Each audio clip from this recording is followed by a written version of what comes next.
Of the Honorable Senate President and the Senators of the Republic.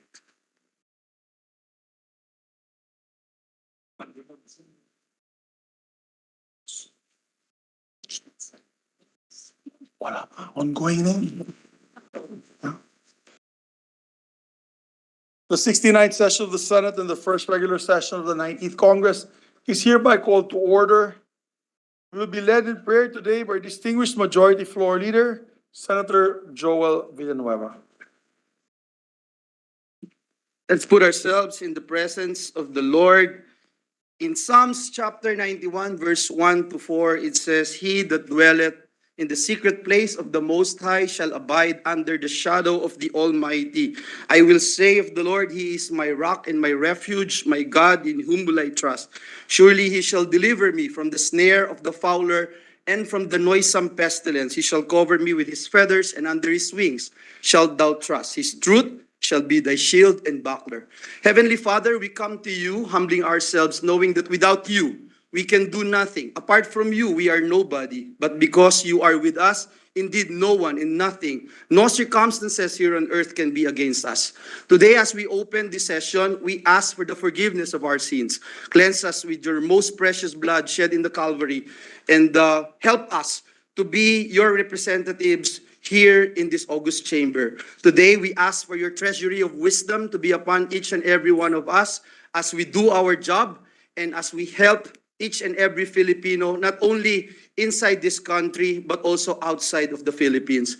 We ask you that you bless the works of our hands, bless every family represented here today, bless our leaders in government, bless our Senate President, bless our President, our Vice President, and all the institutions and agencies of the government. Into your hands we commend everything as we carefully give back to you all the glory, all the honor, and all the praise in the name that is above every name. In the name of Jesus Christ we pray. Everybody agree and say amen. Amen. Okay.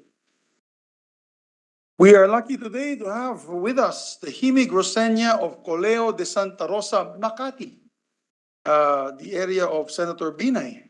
We'll be singing and leading us in the singing rather of the Philippine National Anthem, and after which they will render a song called Ordi, arranged by Maria Teresa Visconde Roldan.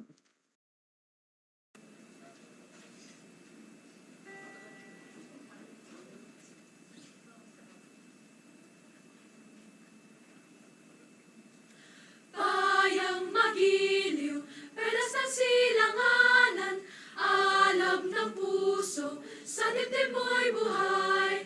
Lupang hinirang, tuyot ka ng magiting, sa manlulupig, di ka masisiin, sa dagat at bundok, sa simoy, sa langit mong bughaw, may dilagang tula at awit sa paglayang minamahal, ang isap ng watawat mo'y tagumpay na nagniningning, ang bituin ng araw ng kanan, magmay di magdidilim, lupa ng araw ng buwan, ating pagsinta, buhay ay langit sa piling mo. Aming ligaya ng pag may mga apit, ang mamatay ng dahil sa'yo.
Thank you very much. Thank you very much to the Coleo de Santa Rosa Makati choir. And the title of the song rather is Ordee. I said Ordee. I'm Bisaya, that's why I said it is Ordee. Secretary, please to call the roll of members. Once again, thank you very much. Roll call of members. The Honorable Senator Angara, Senator Binay, Senator Cayetano Alan, Senator Cayetano Pia, Senator De La Rosa, Senator Ejercito, Senator Escudero, Senator Estrada, Senator Gatchalian, Senator Go, Senator Ontiveros, Senator Lapid, Senator Legarda, Senator Marcos, Senator Padilla, Senator Pimentel, Senator Poe, Senator Revilla, Senator Tolentino, Senator Tulfo, Senator Villanueva, Senator Villar Cynthia, Senator Villar Mark, the Senate President. With 20 senators present, the chair declares the presence of a quorum. Majority Leader, before we act on official business, we just Yes. like to greet. I was about to say, Mr. President, Our that colleague. our colleague, the chairperson of the Senate Committee on Tourism and Senate Committee on Accounts, Senator Nancy Binay, celebrated her birthday last Friday, May 12, Her 40th. her 40th, Mr.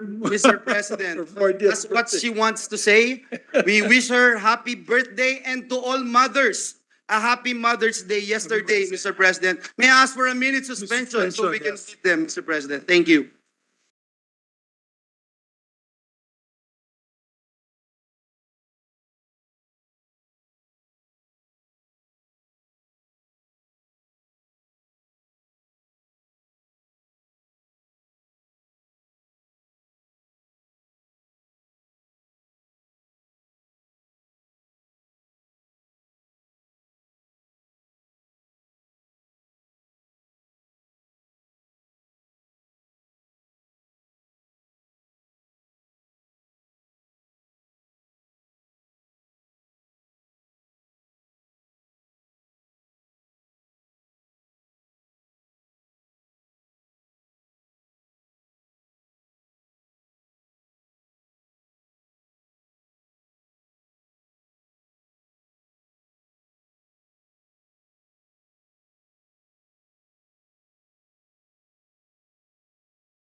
Thank you, Mr. President. Mr. President, before we continue, may I just be allowed to acknowledge some guests from the gallery? We have with us His Excellency Luc Veron, European Union Ambassador to the Philippines.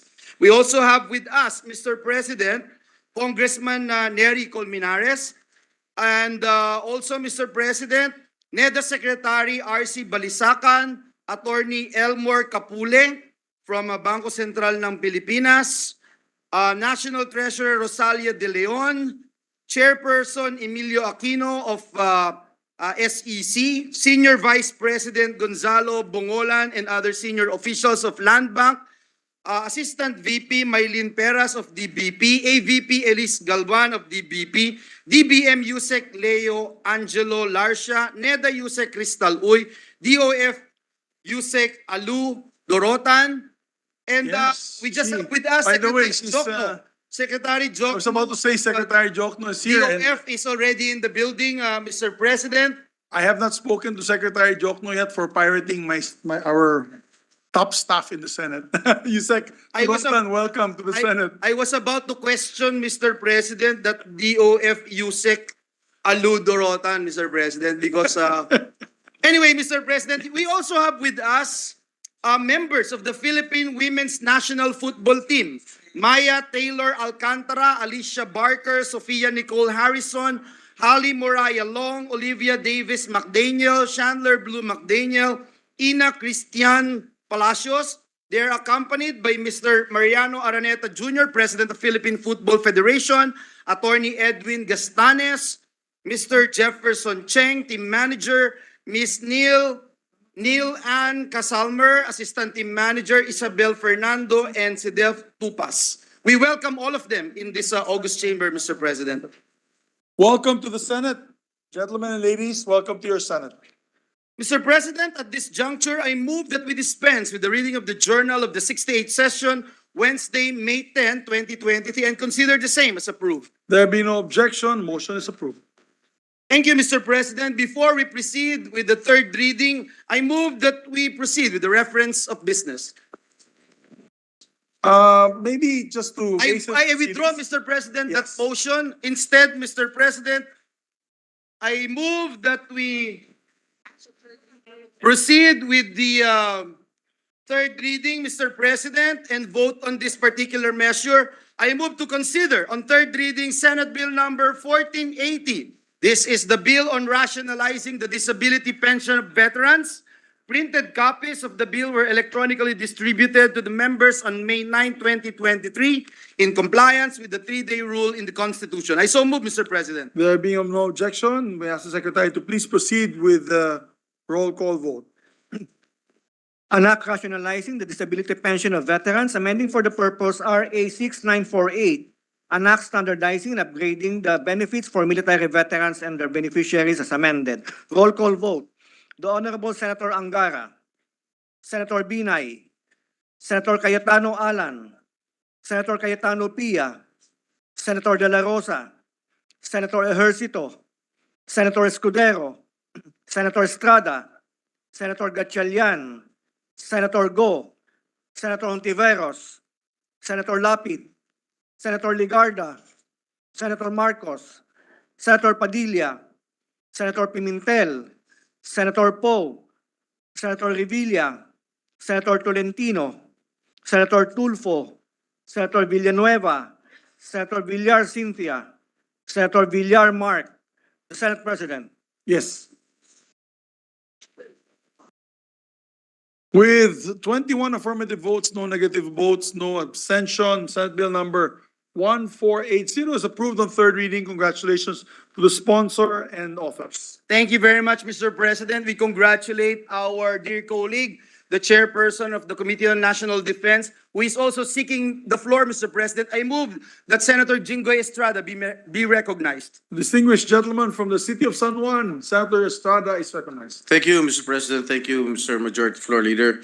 This is to express my sincere gratitude to my dear colleagues for lending support to this measure, which I truly feel is long overdue. Our veterans who sustained disabilities and injury in the line of duty have long waited for this legislation to update the monthly disability pension rates, which have remained unchanged for 29 years. Thank you to our chairperson of the Committee on Finance and co-author of this measure, Senator Sani Angara. To our distinguished minority floor leader, Senator Coco Pimentel, for helping the sponsor in refining provisions of this measure. Also to the members of this august chamber who are co-authors and co-sponsors of this bill, Majority Floor Leader Senator Villanueva, Senate President Pro Temp Senator Loren Legarda, Senator Lito Lapid, Senator Cynthia Villar, and our National Defense Committee Vice Chairperson Senator Francis Tolentino, Senator Bongo, Senator Ramon Bong Revilla Jr., Senator Bato de la Rosa, and Senator Robin Padilla. I am proud to be a part of the Senate under the leadership of our Senate President Juan Miguel Zubiri, which truly cares for the welfare of the Filipino people. This legislation is one way of honoring our military and war veterans who served and defended the country in their prime, and ensuring that in their twilight years, they and their families are accorded adequate benefits and assistance. Thank you, Mr. President. Thank you very much. Our dear sponsor, Senator Estrada. Mr. President, Senator Bato de la Rosa, the distinguished gentleman from the great region of Davao and the province of Bohol, Mr. President, is seeking the floor. I move that he be recognized. Madyong hapon sa aton Buholano. And from Davao, we recognize Senator Ronald Bato de la Rosa. Thank you, Mr. President and Majority Leader. Mr. President, today's approval of the measure on rationalizing the disability pension of veterans is a testament that the government has not and will never forget the sacrifices of our veterans. They have risked their own lives for us to have the freedom we all enjoy today. As a former military officer and police officer, I have witnessed their gallantry, unselfishness, and love for the country. No amount of monetary compensation can ever reward their service and dedication. However, let us not deny our heroes of the compensation and appreciation they so rightfully deserve. To show our gratitude, we should ensure that our veterans receive a pension that will be adequate for their everyday needs, which include medical. The enactment into law of this bill will help them get by constantly rising prices of basic commodities and medicines. As I have mentioned numerous times, hindi matutumbasan ng kahit anong salapi ang sakripisyo ng ating mga veterano. It is my hope that through this measure, we can at least continuously honor their sacrifices which gave us peace and stability today. Thank you, Mr. President. Thank you very much, our distinguished colleague, Senator Bato de la Rosa. Thank you very much, Mr. President. We also have with us, and we'd like to acknowledge the presence of DBM Secretary Mina Pangandaman, Mr. President. Yes, Secretary Panganaman is recognized. Thank you. Thank you, for being Mr. with us. President. Mr. President, as mentioned a while ago, the members of Philippine Women's National Football Team are here, Mr. President. Maya Taylor Alcantara, Alicia Barker, Sophia Nicole Harrison, Holly Moraya Long, Olivia Davis McDaniel, Shander Blue McDaniel, Ina Christian Palacios. I'm sorry if I have to mention their names again, Mr. President. I'm an avid fan, Mr. President. And at this juncture, and with the permission of the body, I move to consider proposed Senate Resolution number 50, taking into consideration proposed Senate Resolution numbers 51, 54, 57, 62, 88, 89, and 117. And for the Secretary General to read the title of the measure. This is the resolution commemorating the Philippine Women's National Football Team. So move, Mr. President. There being no objection, the Secretary can read the title of the measure so we can proceed to sponsor. Resolution congratulating and commending the Philippine Women's National Football Team for winning the Women's Championship of the ASEAN Football Federation held last July 17, 2022 at Rizal Memorial Stadium, Manila. Mr. President, to sponsor the measure, may we recognize our colleague from the great city of Taguig and Pateros, Senator Pia Cayetano, to deliver her sponsorship speech. Our distinguished colleague from the city of Taguig and Pateros and the Republic of the Philippines, Senator Pia Cayetano, our resident athlete. Athlete, Mr. President. Yes, a true athlete is recognized. Thank you, Mr. President. A minute suspension to less than a minute to just set up the slide presentation. Okay, session suspended.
Mr. President, I'm told that we're having technical difficulties.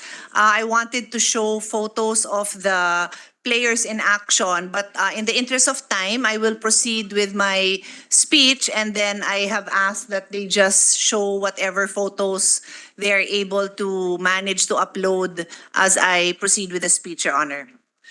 Mr. President,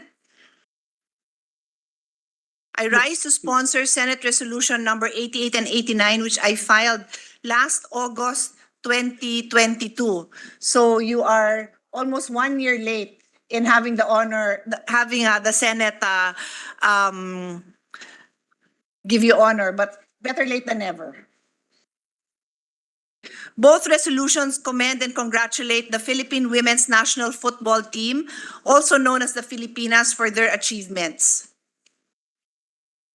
Making Philippine sports history by winning in 2 major football tournaments with historic results. And I don't even know if this is up to date when I say 2, because this is based on the resolution, as I said, that I filed last year.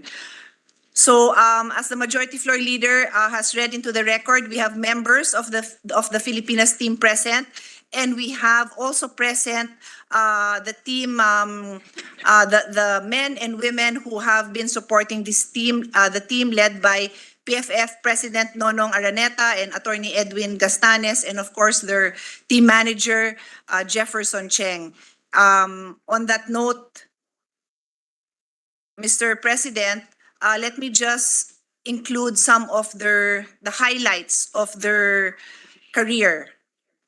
The Filipinas qualified for the 2023 Women's FIFA World Cup. This is a first in Philippine history, both in the men's and women's team. Often, Mr. President, we need to correct reports because many times, and I'm not just talking for women's football, but many times there will be announcements, even internationally, not just locally, about achievements of certain male football players. And of course, they have achieved many things as well. But then they forget to take into consideration that many times the women have already achieved that. But usually late in recognizing that these women have achieved these milestones. And mapapansin lang after ulit banggitin na the men have achieved this.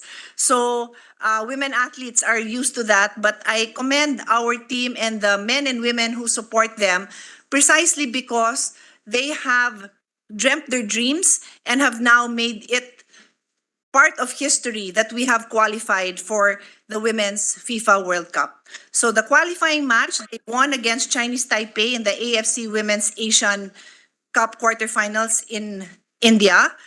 And this is the first time, as I said, that any Philippine football team has secured a spot in this prestigious football tournament. They entered the semifinals of the Asian Football Confederation Women's Asian Cup for the first time ever.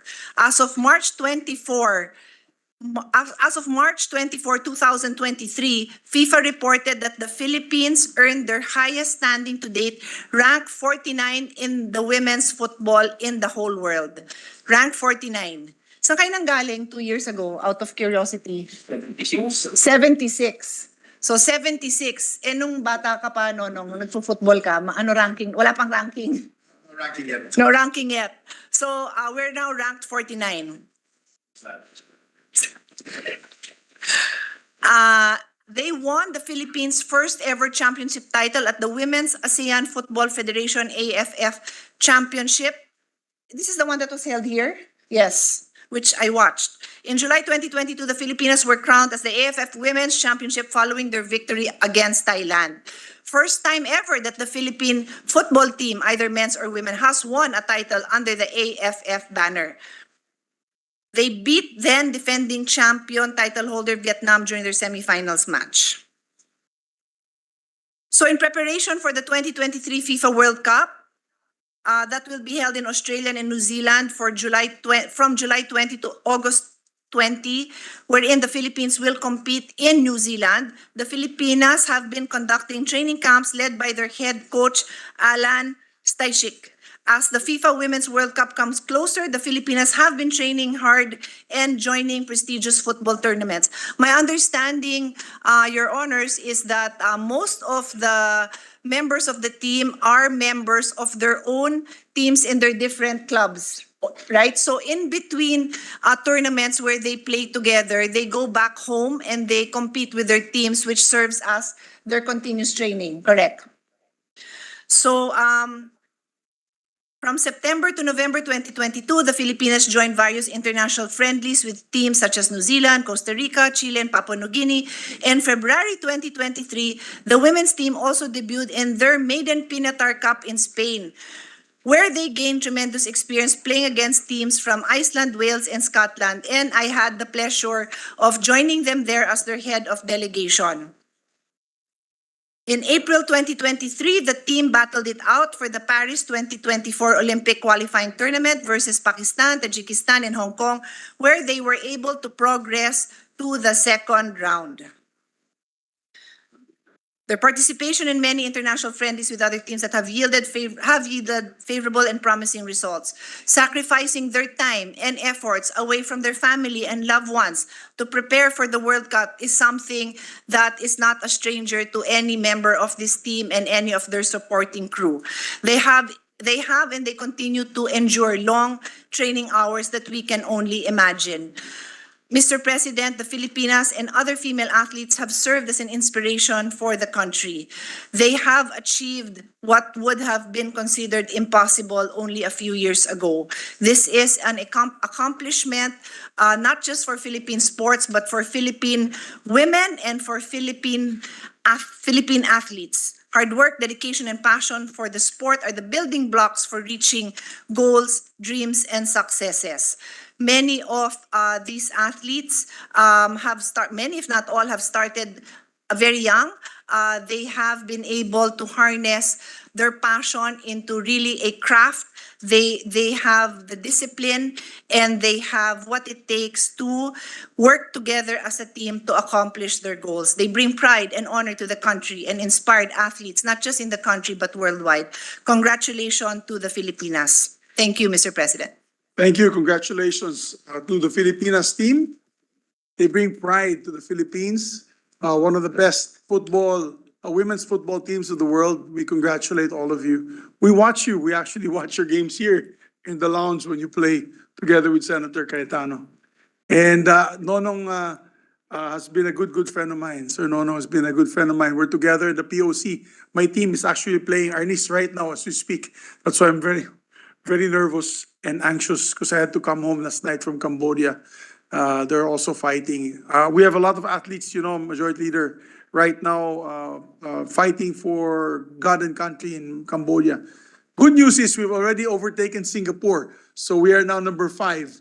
And if we do a bit more, maybe if we all can contribute some more, all the other NOCs, the NSAs, we might be able to come close to Cambodia. We'll see for number 4, but we're trying our best.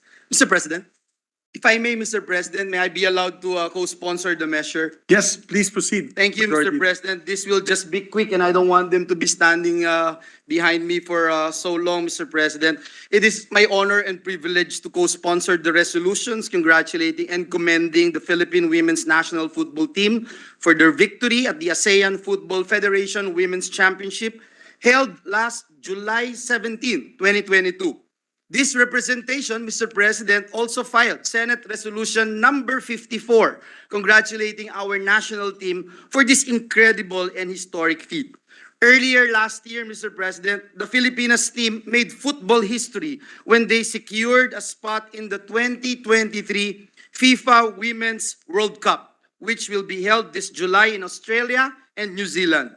In addition, the team is now ranked 49th in the latest FIFA Women's World Ranking released last March, their highest ranking to date, Mr. President. Indeed, our Filipinas team deserves all the support, praise, and commendation of the entire nation for these historic feats. We wish them all the best and we will be cheering again, Mr. President, and praying for the entire team when they compete in the upcoming World Cup. Muli, Ginoong Pangulo, binabati po natin ang Filipinas Women's National Football Team. Mabuhay po kayo. Mabuhay ang mga atletang Pilipino. Thank you, Mr. President. At this juncture, I move that we recognize Senator Bong Revilla to co-sponsor the measure. Our distinguished colleague from the great province of Cavite, Senator Bong Revilla, is recognized. Mr. President, I join our colleagues in congratulating and commending our Philippine women's national football team for their victory at the ASEAN Football Federation held last July 17, 2022. Their win has placed the country among the ranks of the best in football in Southeast Asia and the world after successfully defeating Thailand, a 4-time champion in the said event. Kahanga-hanga ang kanilang unang pagkapanalo sa nasabing tagisan. We recognize the strength, Filipino athletes, and the resilience of their spirit. They are living testaments that our potential for greatness is set in motion if we work passionately and diligently on it. The seeds of their hard work that they have planted, they are are the very fruits that they are now harvesting. Hindi biro ang hamon ng ating mga atleta, ngunit pinatunayan nilang hindi ito hadlang upang magtagumpay. Mabuhay ang atletang Pilipina. Thank you very much, distinguished sponsor. Mr. President, the chairperson of the Committee on Sports would like to co-sponsor the measure. I move that Senator Bongo be recognized. Our distinguished colleague who was with me in Cambodia cheering on for the Philippine team, Senator Bongo, Christopher Bongo, is recognized. Thank you, Mr. President. Congratulations kay Senator Joel. Nalo yung nag-advance na sa Western Conference Finals. Alam ko ba naman na Philippine team, Celtics lang ba? Hindi. Cel- Para Boston- masaya naman si Majority Floor Leader. I think he's referring to the latest win of the Philippine Senate Sentinels. Ah, in the Sentinels. UNTV Correct, Cup, Mr. correct, President. I think that's what Correct. he's referring, Mr. President. Best player tayong tatlo. Hindi, iba rin yung kay Senator Joel, Celtics. Mr. President and distinguished colleagues, as chairman of the Committee on Sports, it is with great pride and honor that I co-sponsor today the Senate resolution congratulating and commending the Filipinas football team for winning the Women's Championship of the ASEAN Football Federation, AFF. The Philippine women's football team has made us all proud through their dedication, hard work, and passion, which have led them to capture their first and historic win in the 2022 ASEAN Football Federation Women's Championship after taking a decisive win over the Thailand War Elephants last July 17, 2022. This feat signifies the maiden triumph of the country under the AFF banner, and I take great pride in acknowledging their achievement today in this esteemed chamber. I also congratulate the team for qualifying in the 2023 Women's FIFA World Cup following their historic quarterfinal win in India. Their unwavering commitment to excellence has inspired us all and has surely made a lasting impact in the history of Philippine football. It bears stressing that their victory is a testament of the Filipinos' unrelenting competitiveness in international sporting competitions. Rest assured that all of us in the government will fight for the rights and welfare of Filipino athletes as part of our ongoing efforts to restore the Philippines' glory in sports and cement our status as a sports powerhouse in Asia. Sa katunayan po, lumipad kami papuntang Cambodia ni Senate President Mig Subiri at Senator Tolentino para panoorin ang ating mga atleta na lumalahok sa 2023 Southeast Asian Games. Nandun po tayo to uplift their spirit and boost their morale para lumakas ang kanilang kumpiyansa. Nandito po ang ating gobyerno na sila po ay sinusuportahan. Makakaasa po kayo na ipagpatuloy ko ang pagsulong sa mga programa at panukala na tutulong mapalakas ang grassroots sports program sa ating bansa na direktang susuporta sa ating mga atleta. Once again, I would like to extend my sincerest congratulations to the Filipinas football team. We look forward to seeing you continue to excel as you make your mark in the international sporting scene. Maraming salamat po, Mr. President. Thank you, Senator Bongo. Thank you, Mr. President. Thank you, Senator Go. Mr. President, Senator Lauren Ligarda would like to insert into the records her co-sponsorship speech. I just wanted to manifest that, Mr. President. We take note. Yes, Mr. President, with the permission of the body, I move that all members of the Senate be made co-authors of this resolution. There being no objection, the motion is approved. Mr. President, no other member wishes to interpolate or propose amendments to the measure. I move that we adopt proposed Senate Resolution number 50, taking into consideration proposed Senate Resolution numbers 51, 54, 57, 62, 89, and 117, and PSR 88, subject to style. I so move, Mr. President. There be no objection to the motion, proposed Senate Resolution number 50, taking consideration all aforementioned resolutions, is hereby approved and adopted by the Senate. Thank you, Mr. President. So we ask, Congratulations. And we I suspend? move that we suspend session so we can allow the recipients of our Session accommodation. suspended for 1 minute. Thank you, Mr. President.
Mr. President, move that we proceed with the reference of business. So move, Mr. President. While we are waiting the sponsors to finish their sumptuous merienda there, not thinking about us in the floor, let us proceed with the reference of business, there being no objection. Thank you. But we are thinking of them, and I hope they're thinking of us. Food left. Water, glass of water, Mr. President. Thank you. Please proceed, Secretary.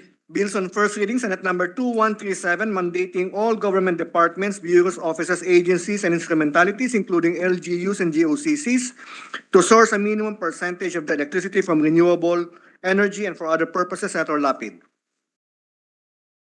Before I answer that, I just won one more gold for our niece.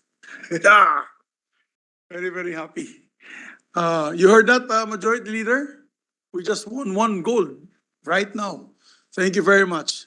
Therefore, I refer the motion of the Secretary to the Committee on Energy, Civil Service, Ways and Means and Finance. 2138, promoting the use of renewable energy technology in homes and strengthening the implementation of the net metering program, amending RA 9513, Senator Lapid. To the Committee on Energy. 2139, enhancing voting accessibility for senior citizens, persons with disabilities, and pregnant women, amending RA 10366, providing funds therefore and for other purposes, Senator Villanueva. To the Committee on Electoral Forms and Finance. 2140, establishing the standards for a living wage, amending Article 124 of PD 442, Senator Villanueva. To the Committee on Labor and Employment. 2141, declaring August 9 of every year as the Philippines-Israel Friendship Day, Senator Villanueva.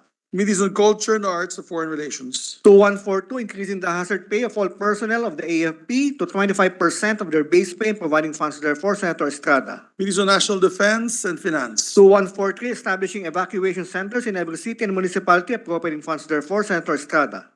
To the Committees on National Defense, Public Works and Finance. 2144, strengthening the right of government to expropriate lands for socialized housing, amending sections 9 to 11 of RA 7279, Senator Estrada. To the Committee on Urban Planning and Housing. 2145, providing for a comprehensive and rationalized grant of rewards of informers for the discovery of violations of Internal Revenue and Customs laws, Senator Estrada.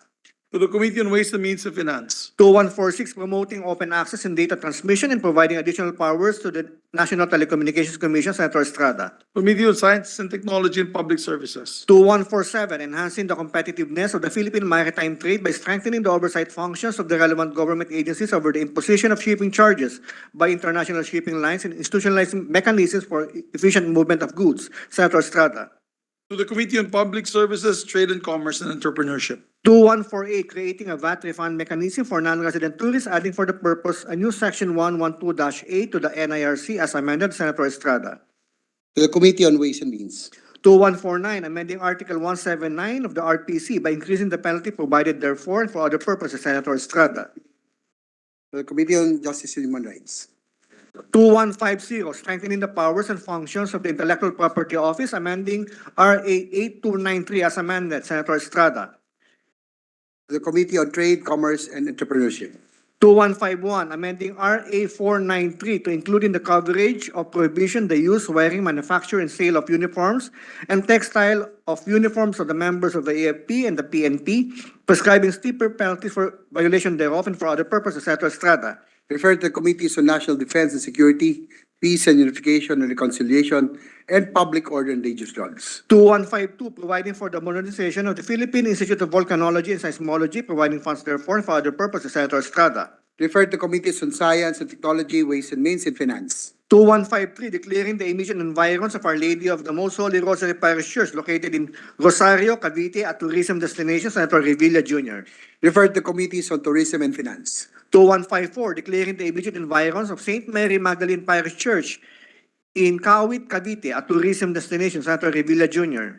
Refer to Committees on Tourism and Finance. 2155, declaring the immediate environs of San Roque Parish Church, also known as Diocesan Shrine of Nuestra Señora de la Soledad de Porta Vaga, in Cavite, Province of Cavite, a tourism destination, Senator Revilla Jr. Refer to Committees on Tourism and Finance.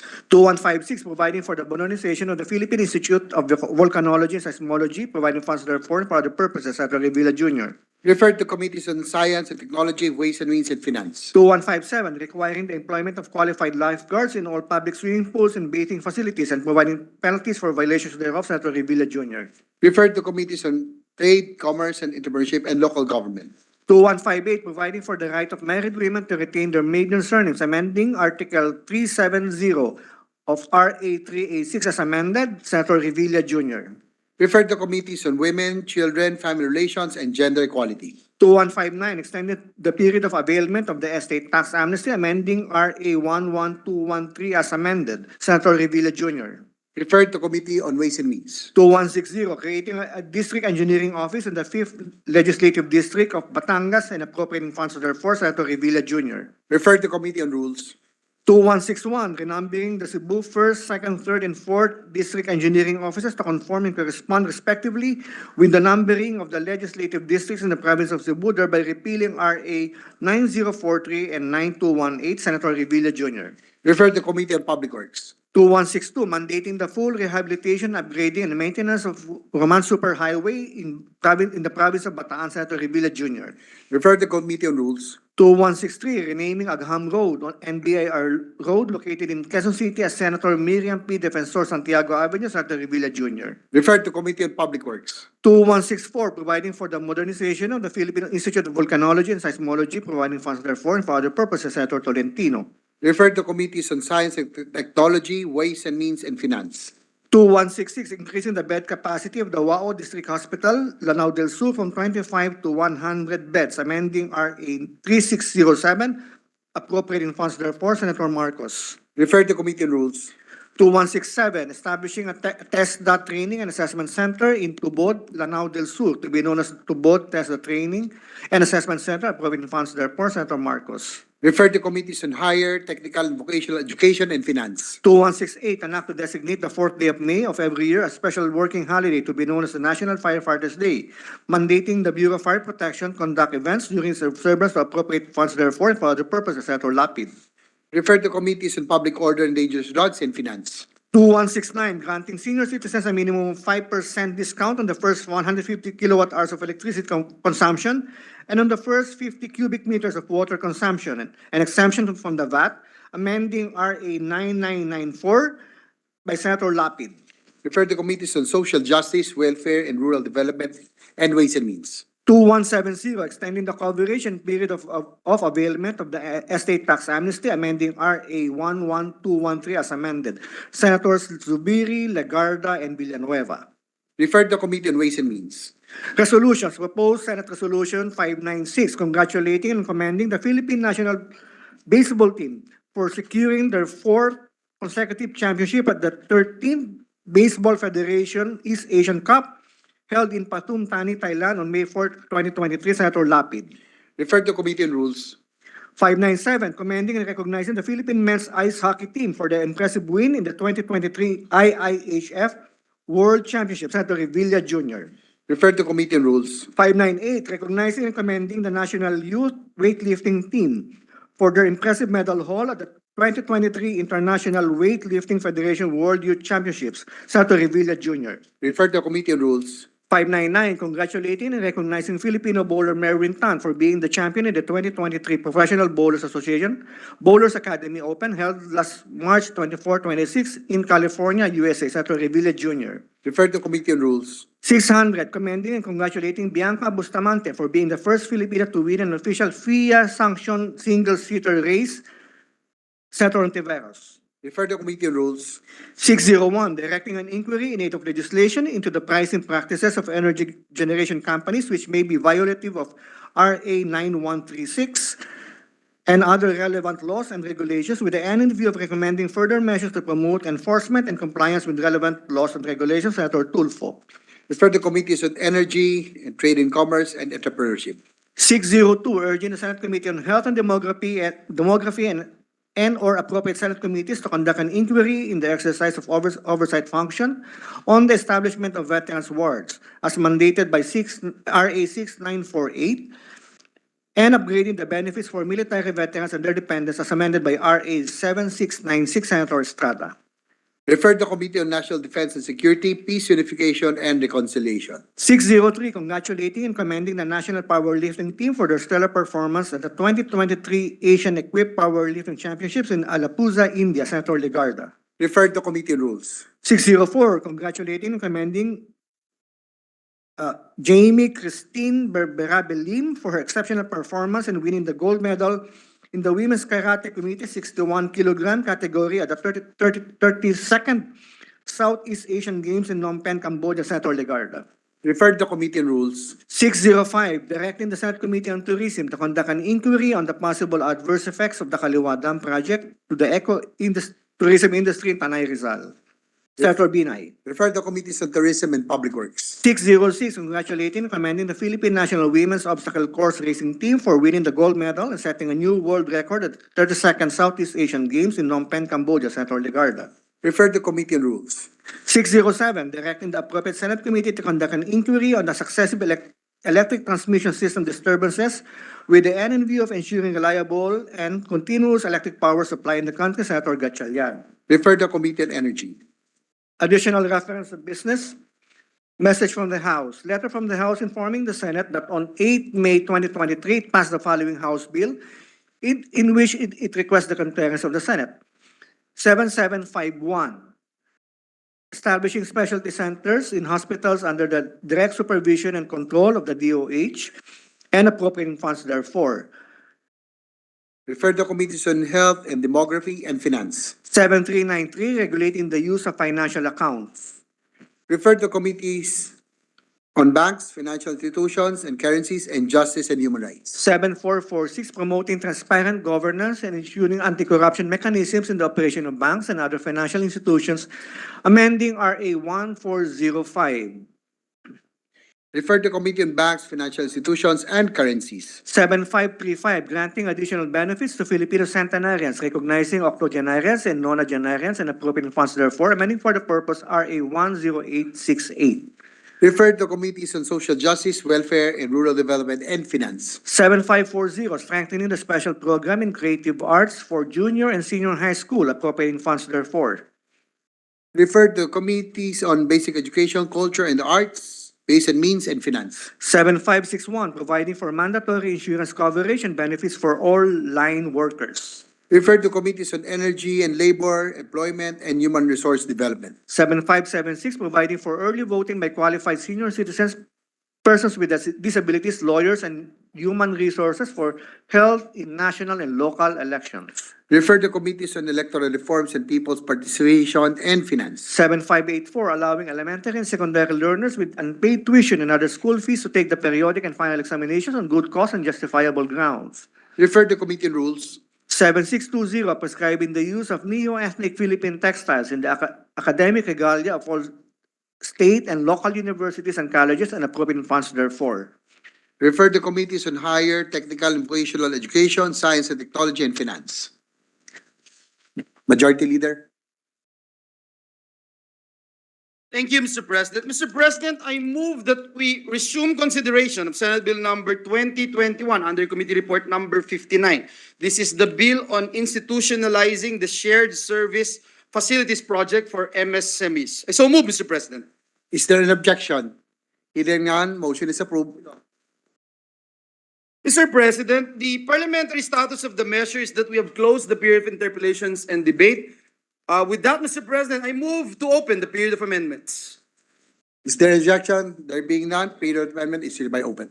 With no committee amendments, I move that we open the period of individual amendments. So move, Mr. President. Is there an objection? Hearing none, motion is approved. Mr. President, I move that we recognize the sponsor of the measure, Senator Sani Angara, and Senator Coco Pimentel, our minority leader, for individual amendments. I so move, Mr. President. Thank you, Mr. President. We're ready Objection, there being none, to... both, Senator Angara and our minority leader is regarding. Thank you, Mr. President. Majority Leader, we're ready to accept amendments from our colleagues. Thank you, Mr. President. Let me start. On page 1, so after the first paragraph of section 16, that means after line 9, page 1, after line 9, let us add the following paragraphs which will more or less give us an idea on what the SSF program is, Mr. President. So it goes like this. The SSF program shall entail setting up common service facilities or production centers for certain processes to give MSMEs access to better technology and more sophisticated equipment to accelerate their bid for competitiveness and help them graduate to a next level where they could tap better and wider markets and be integrated in the global supply chain, period. The project may be implemented in cooperation with the DOST and other agencies, the academe, LGUs, and private organizations. That's the first paragraph, Mr. President. And then I'll continue. The second paragraph, which is being proposed to be inserted, is as follows. Shared service facilities refer to machinery, equipment, tools, systems, accessories and other auxiliary items, skills, and knowledge that are being provided by the DTI under a combined and collective system to its target beneficiaries, period. Mr. President, this being a very good amendment, which rounds off the bill nicely by introducing the concept, which was absent in the committee report. We accept the minority leader's amendments, Mr. President. So thank you for that, Mr. President. And actually, Mr. President, with the concept and the words we also got from the DTI when they are describing their already existing SSF program. So thank you very much, Mr. President. That would be all from this representative. Thank you very much, Your Honor, and we recognize your expertise as a former chair of the Committee on Trade, which has helped make the bill much better. Thank you, sir. We have no objection, Mr. President. It was accepted by the sponsor. There's no objection. The amendment is approved. I think you have some, would you like me to read? You have some amendments, Your Honor. I have an amendment, Mr. President, on page 1, line 11. If I may, Mr. President, after the word DTI, insert a comma and the phrase in coordination with relevant government agencies, local government units, private institutions, and stakeholders, comma. So the paragraph will now read, the DTI, in coordination with relevant government agencies, local government units, private institutions, and stakeholders, shall also establish SSF application laboratories, SSF-FAB, LABS, which refer to high-end SSFs equipped with an array of flexible computer-controlled tools that cover several different lengths and scale and various materials in at least one strategic location in every province to assist MSMEs in the manufacturing of needed assets and products, period. The priority shall be provinces without existing fab labs, period. I so move, Mr. President. Mr. President, we accept wholeheartedly the amendment of the majority leader, given that it is a very good amendment that will expand the scope of the program by mentioning the possible stakeholders who will implement or serve as cooperators of the program. So we accept, Mr. President. So the sponsor accepts the amendment. It's approved. Thank you very much, Mr. President, and also would like to put on record that's the result of the previous interpellations and debates here in the this August chamber, and this will also avoid duplication of functions, such as, for example, DOST also implements community empowerment through science and technology program, whose intervention for livelihood opportunities include innovation, support system, funding, technology trainings, etc.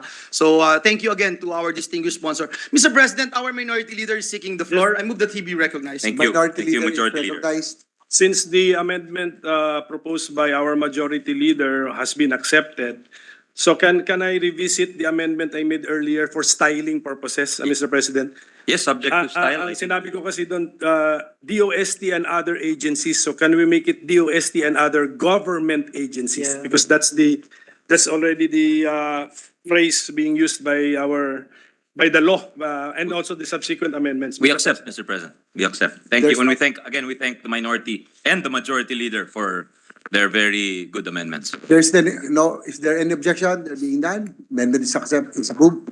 Mr. President, the Senate President Pro Tempore, Senator Lauren Legarda, is seeking the floor. I move that she be recognized for her individual amendments.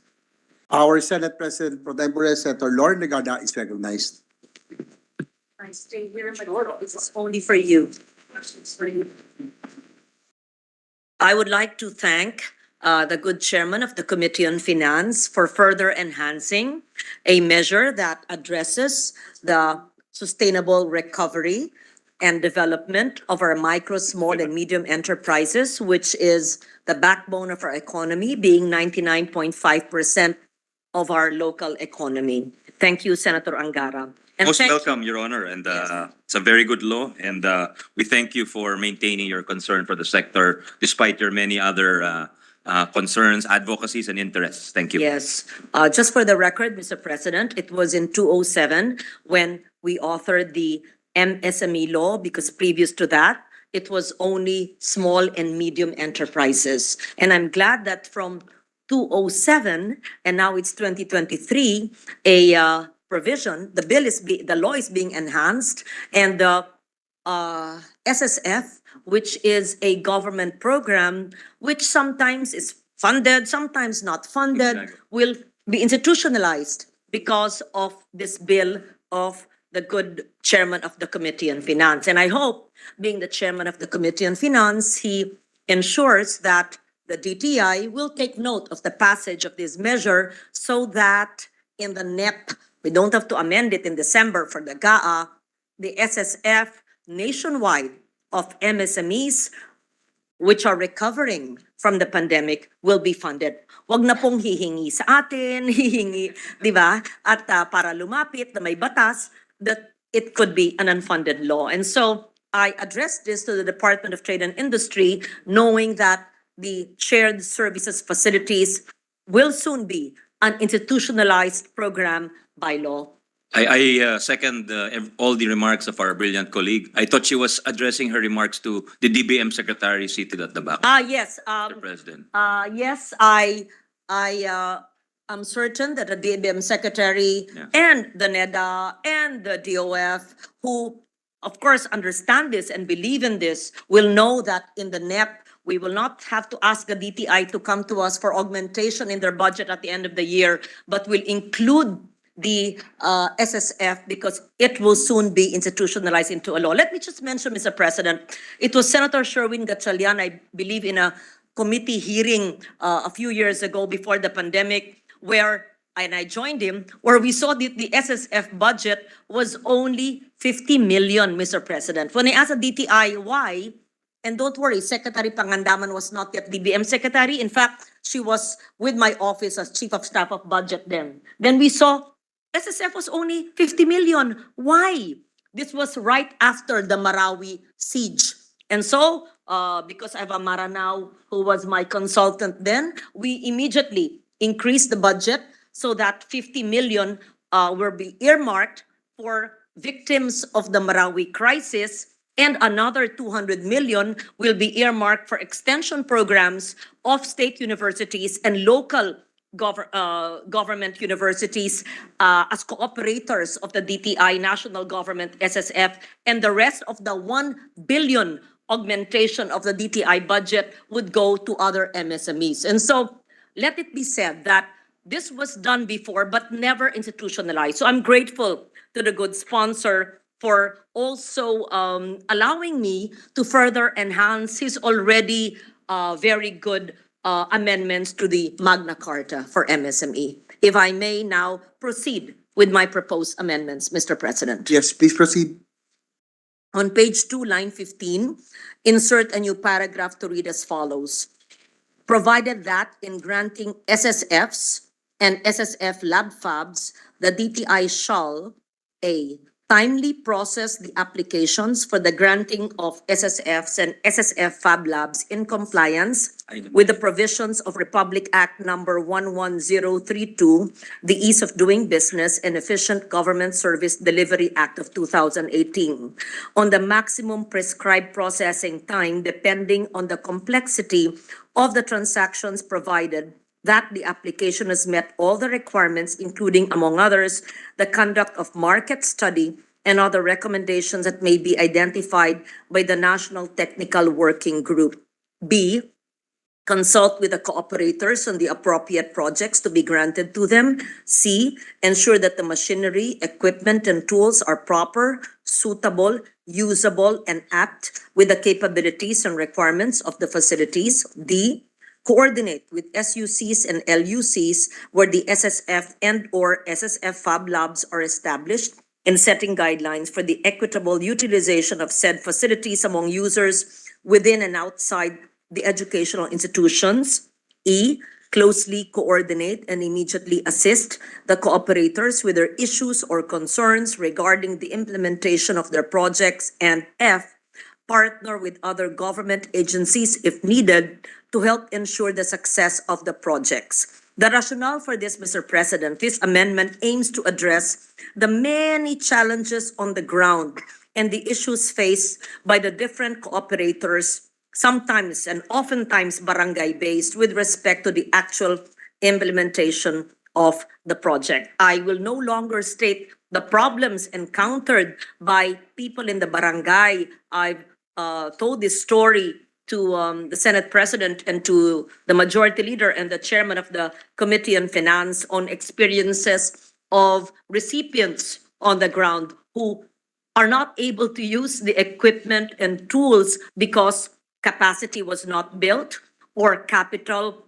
is not available or all of the above. And so with these, or maybe even political, as the good gentleman from Bulacan has stated. So having said that, I hope that this provision, if accepted by the kind sponsor, will address this challenge. I submit, Mr. President. We accept this very good amendment, which makes more explicit the process and more people-friendly, Your Honor, Mr. President. Thank you. Since the sponsor accepts, amendment is approved. Thank you, Mr. President. And also on page 2, after the foregoing paragraph, insert a new paragraph to read as follows. Provided further that the DTI shall ensure that the SSFs, SSF Fab Labs created under this act are consistent with the National Innovation Agenda and Strategy document. Again, Mr. President, the rationale for this is this amendment emphasizes the need for coherence and consistency with the programs and policies of the national government, as the National Innovation Agenda and Strategy document is a roadmap for the country's vision and long-term goals for innovation. Again, the Innovation Act is another quite new law that was sponsored, I believe, by Senator Gatchalian a few years ago and authored by this representation after the APEC meeting of 2015. So between the National Innovation Act and this further enhanced Magna Carta for MSME, which includes the SSF, I hope that there can be convergence between and among NEDA, the DTI, and the other government agencies. We accept, Mr. President. Thank you, Mr. President. I am grateful to the kind sponsor for its acceptance of my provisions. Since the sponsor accepted the amendments are Thank you. hereby approved. We thank the Senate President Pro Tem for very good amendments, Mr. President. Majority Leader. Yes, if there are, Just one more amendment, Mr. President, Majority Leader. yes, may we recognize the sponsor, Mr. President, The Senator sponsor, Fanny. Senator Sonny Angara, is recognized. Thank you, Mr. President, Majority Leader. On page 2, line 23, after the word SSFs, just insert the short phrase and SSF Fab Labs. I so move, Mr. President. Is there objection? Hearing none, motion is approved. No other amendments. Thank you, Mr. President, Majority Leader, Minority Leader, Senate President Pro Temp, and our other colleagues for their Thank you, amendments. Mr. President. With no other individual amendments, I move to close the period of individual amendments. I so move, Mr. President. Is there an objection? Hearing none, period of individual amendments hereby closed. Mr. President, with the consent of the body, I move that we approve on second reading Senate Bill number 2021, subject to style. I so move, Mr. President. Is there any objection? There being none, the motion is approved. Senate Bill number 2021 is approved on second reading. Thank you, Mr. President. I move that we suspend consideration of Senate Bill number 2021. Is there an objection? Hearing none, the motion is approved. Move for a minute suspension, Mr. President. Session suspended.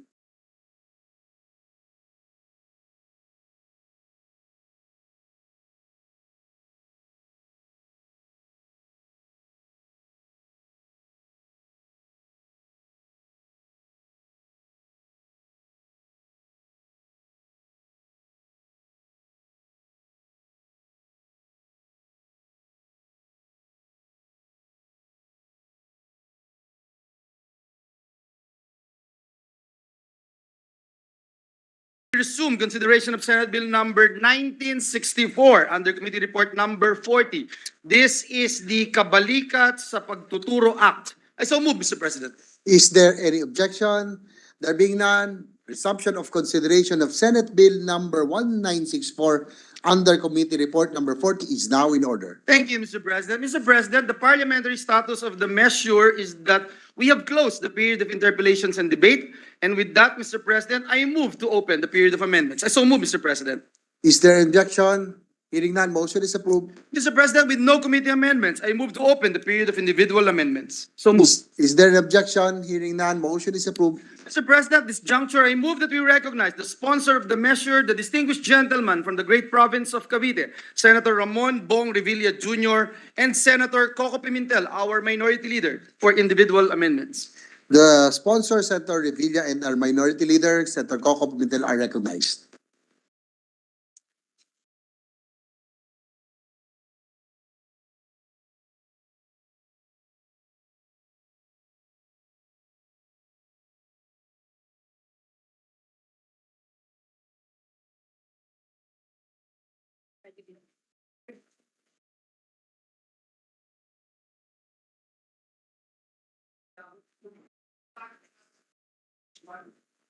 Okay.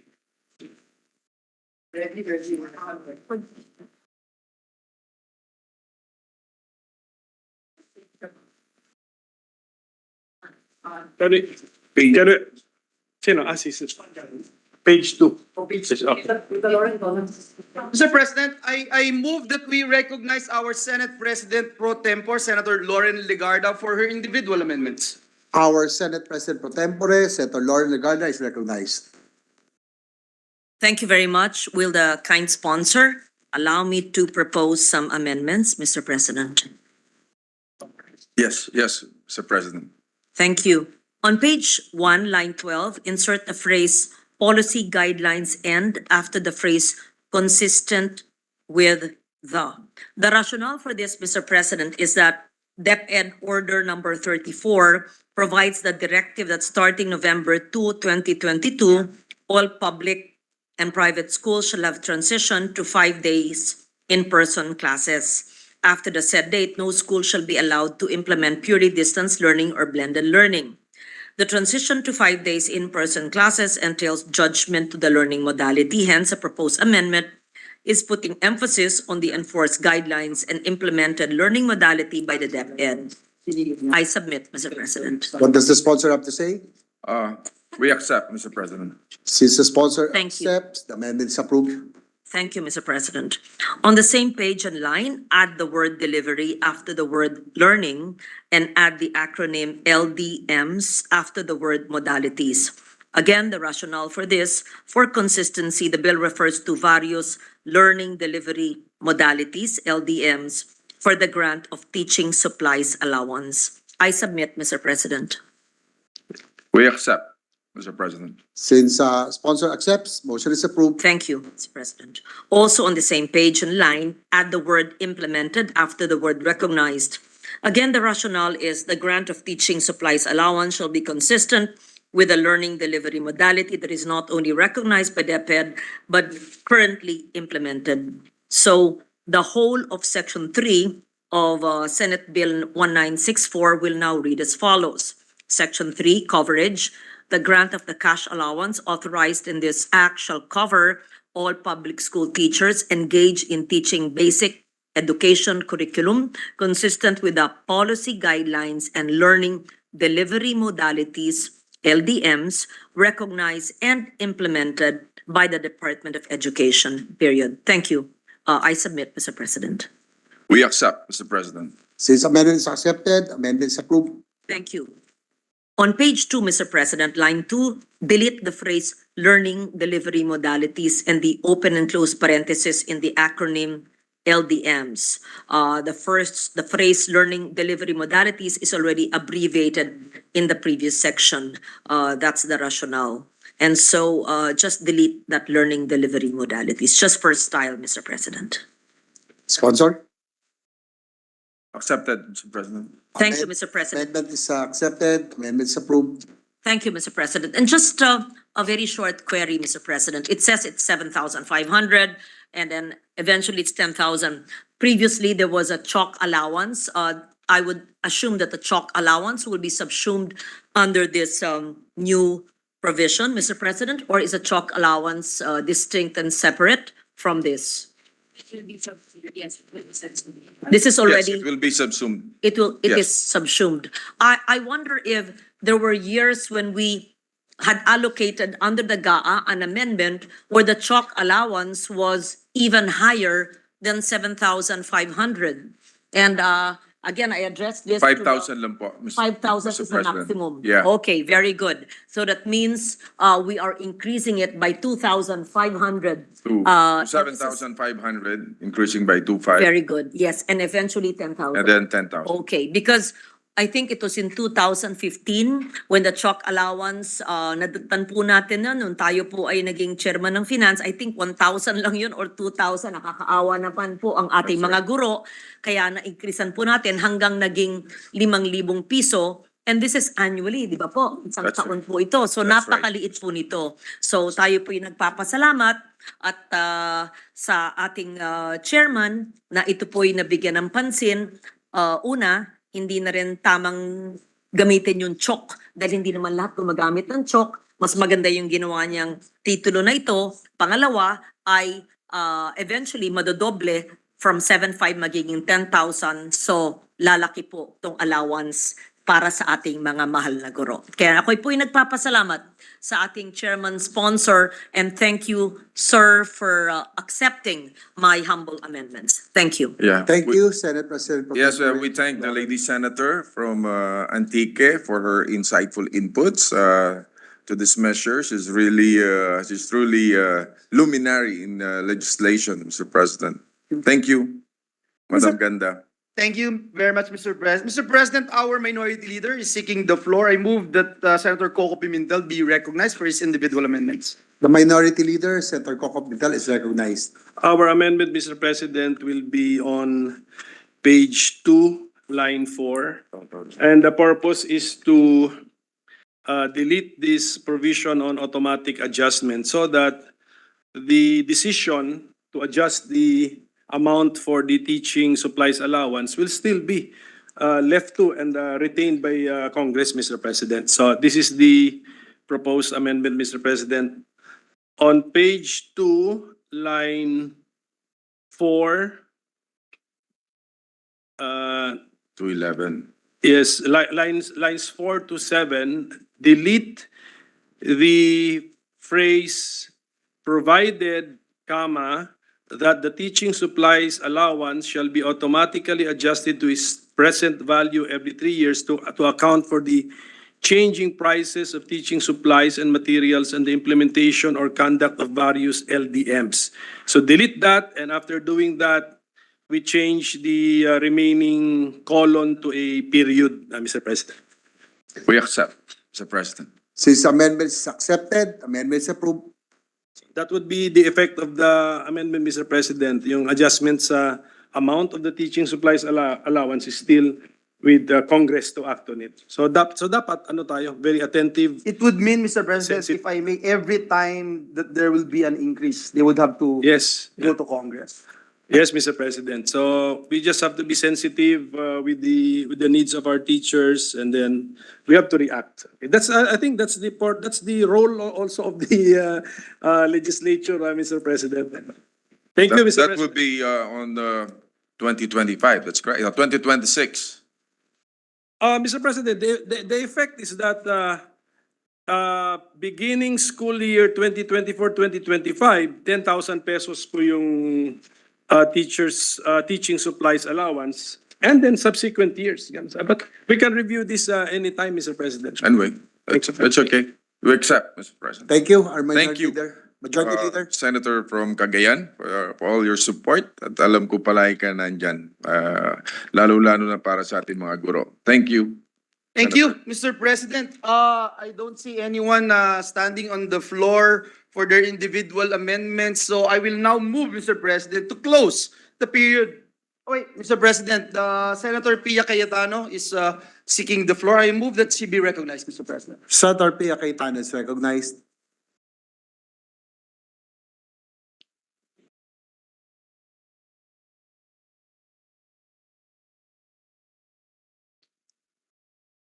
A minute suspension, Mr. President, I'll just confer with the sponsor. Session suspended.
Please proceed, Senator Pia. Thank you, but actually I need the assistance of the Majority Floor Leader because he had the notes on the amendments. Can you share that with me, Majority Floor Leader? Thank you very much. I will ask Mr. President, the sponsor of the measure, to perhaps read the amendments covering Section 3. Thank you. Mr. President, because I have incomplete. Okay. I wanted to make sure verbatim, Mr. President, that we'll be able to explain clearly what has been amended in Section 3, Okay. which is coverage. So that's the question first. Let's know the status. What is the current status of Section 3 with the amendments of our colleagues? Madam, Mr. President, we are deleting the automatic increase adjustment of the bill. So, It's not in Section 3. That's not in just Section 3, Your Honor. Just Section 3. just a section, okay. The annual medical and physical examination expense. No, no. Tama ba? Section 3. Line 10, line 10. 1 minute suspension, Mr. President. Session suspended.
Mr. President, my understanding regarding the amendments made on Section 3 is that this was qualified that the coverage would be consistent with the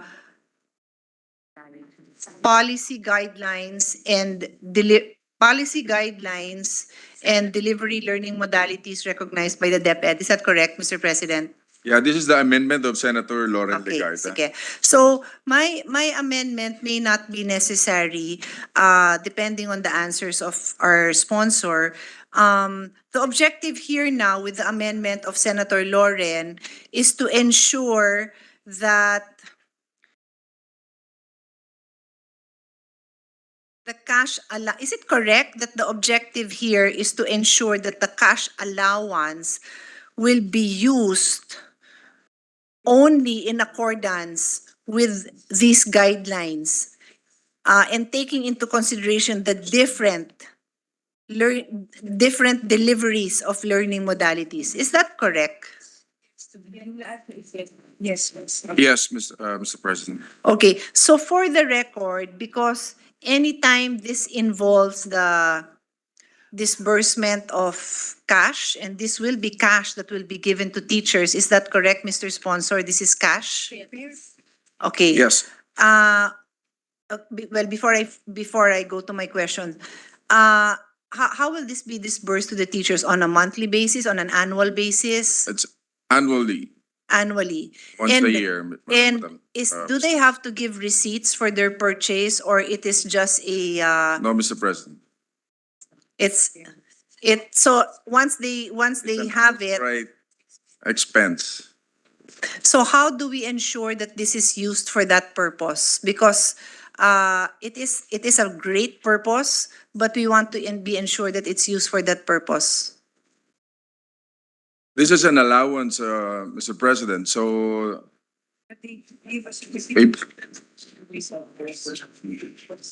Who's going to give a certification? it's not subject for liquidation, so this is an allowance. But my question is, how do we know it is used for that purpose? We do not know. Well, we trust that teachers, Mr. President. So because there is a shortage, we assume that the funding we make available will be used to meet that shortage. And I Yes. assume that for the general population. But Yes. I also assure you that there will be Okay. those who do not use If you it have for that any purpose. amendments, Madam President. I'm we're getting very there. much I'm to, getting there. I'm just trying to set the basis to determine if there is a need for an amendment. Is there a need for protection? Would your resource persons, Mr. President, know of any other allowance-based, do I call this a subsidy grant, of a similar nature that there's no need for liquidation?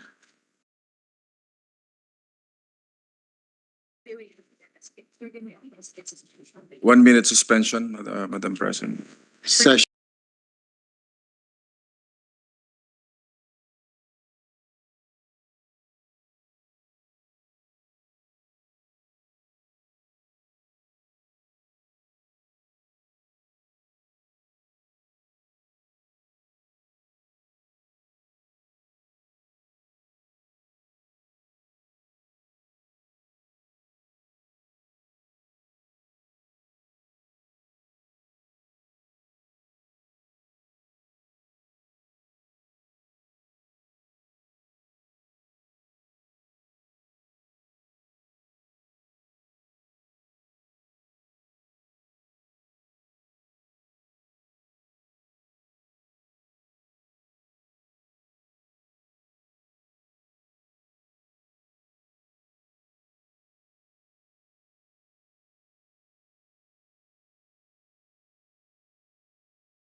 Mr. President, can I answer my own question? Because it is not this representation's desire to confuse or to make the issue complicated. No, I think everyone recognizes that the teachers are the first after the family to, kumbaga sila yung nag-aambag. Sila yung nagdadagdag sa kung anumang kakulangan sa classroom. Alam naman natin yon. My question stemmed from the practical, the situation where what are the boundaries on how this is used? So if I may go further, for example, ang isang teacher, walang mali siya po yung tanong ko. Kunyari ang isang teacher, ginamit niya dahil sa isang bata na nakita niyang laging gutom, laging kulang sa pagkain. And I have so much respect for the teacher who will use their personal money para tulungan. Meron pang magre-regalo ng sapatos. Covered ba yon? Kasi baka naman mamaya, hindi yun covered. Siya pa mapagalitan. Siya pa masabihan na misuse niya yung fund and yet ginamit niya para sa ikabubuti ng bata. But I don't think that's covered by a cash allowance. I do understand the point of the lady senator. Tama po yun. Pero ito pong purpose natin dito is for the teacher supplies allowance. Pero kung gugustuhin po nilang gamitin yon para makatulong sa pwede rin siguro. Yun nga, nga ang point ko, Mr. President, ang hirap ng siguro.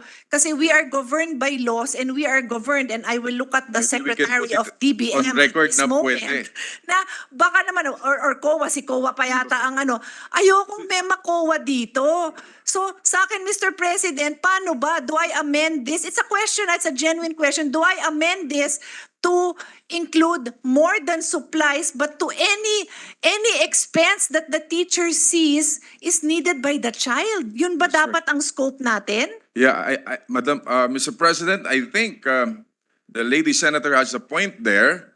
At saka nagnad na po ang ating Secretary of Finance na pwede.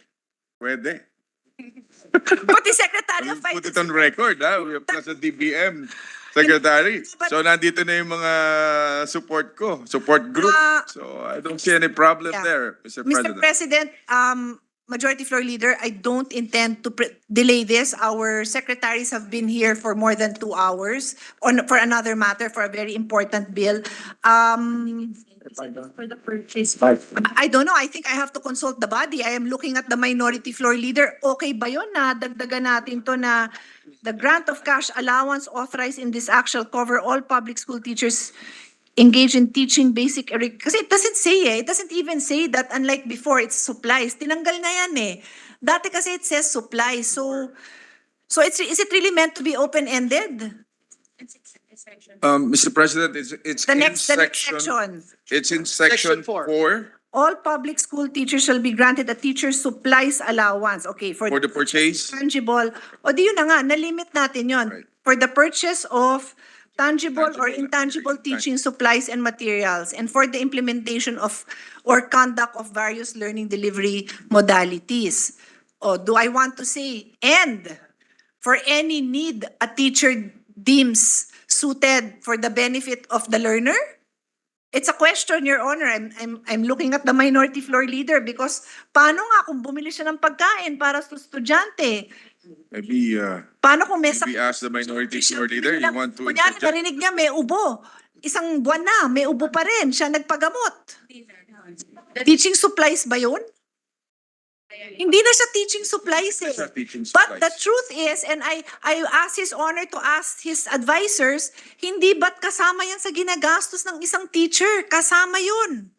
Yung tsinelas ng bata, may bumibili ng so that's the reality. And I don't want His Honor to have to come back and amend this. Let's ask the advisors exactly what these teachers spend their money on, and is Congress willing to be clear about this expense so that we write into the law exactly the situation the circumstances that we know occur. The nature of the measure, Mr. President, is about the teaching supplies allowance. So unless amendahan nga natin, may babaguhin tayo doon. May I ask the Tanggalin na si teacher supply. Sorry to cut you off, Your Honor, pero lakas ng boses ng majority leader, napatingin ako.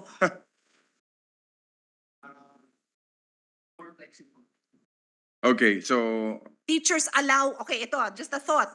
Teachers allowance, delete the word supplies, and then in the definition, allowance means supplies and any, please. President, and other expense? Yes, Senator Angara, recognized. maybe we could, subject to style, just insert the phrase and other expenses incidental To the delivery of the learning education, of the child. something like that. Yeah. I'm very okay with that. I think that will cover That's subject to style, subject the to style, reality of what the teachers Because that's what you're spend referring for. to, Your Honor. It's, Yes. Incidental expenses. Subject to style, so we can amend, we can accept, we can accept the proposal if Amendment to the amendment. the amendment to the amendment, if the sponsor will accept, and then subject to style. What does the I sponsor have to accept. say? I accept. Since the Subject sponsor to accepts style. the amendment is approved, subject to style. Mr. President, I thank everyone on the floor because I feel this was an important amendment that will address the reality for teachers that they spend for anything and everything to assist their learners as if they were their own child. And I did not want them to be bound by our definition if in fact they are spending for something na ikububuti naman ng estudyante nila. Maraming salamat po. Thank you, Senator Pia Cayetano. Thank you. Majority Leader. Thank you, Senator Pia. We understand where the distinguished lady is coming from. And we thank the interventions of our dear colleagues, the Minority Leader, Senator Angara, and Senator Cayetano. Mr. President, there are no other individual amendments. I move to close the period of individual amendments. I so move, Mr. President. Is there an objection? There being none, period of individual amendments hereby closed. Thank you, Mr. President. And with the consent of the body, I move that we approve on second reading Senate Bill number 1964, subject to style. I so move, Mr. President. Is there any objection? There being none, the motion is approved. Senate Bill number 1964 is approved on second reading. Thank you, Mr. President. I move that we suspend consideration of Senate Bill number 1964. So move, Mr. President. Is there an objection? There being none, motion is approved. Move for a minute suspension, Mr. President. Session suspended.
Okay, session suspended.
Yes, sir. Mr. President, at this juncture and with the permission of the body, I move that we resume consideration of Senate Bill number 2020 under Committee Report number 58. This is the Maharlika Investment Fund Act of 2023. I so move, Mr. President.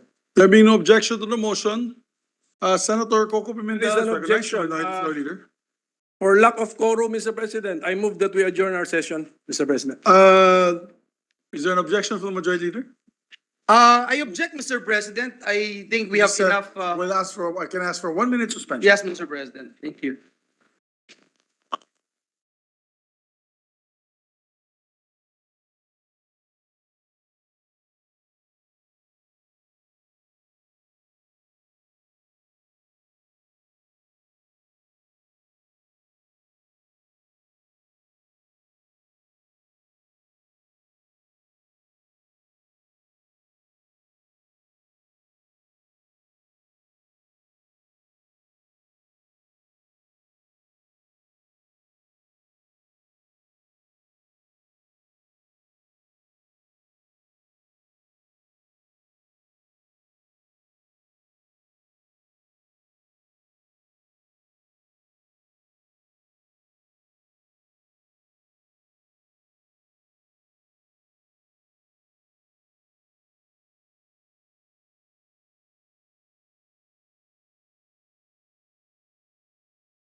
There is a question on quorum duly objected by the Majority Floor Leader. Should you want to have a roll call? We may have a roll call If that is the Majority pleasure Leader and of Minority Leader. the body, So Mr. wishes. President, just to establish, Mr. President, that indeed That we have a quorum. we have a quorum, Mr. President. Please proceed, Secretary. There's a motion requested by the Minority Floor Leader.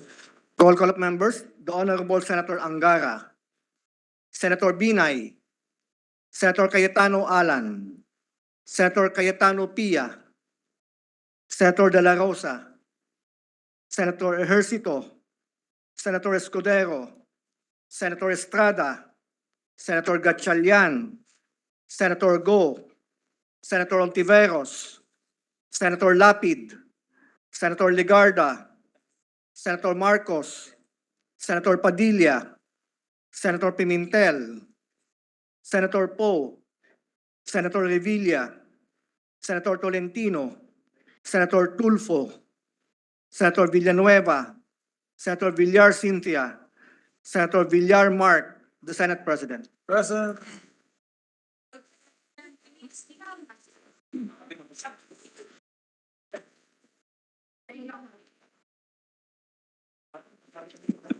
Pwede namang bilangin yan. May ano.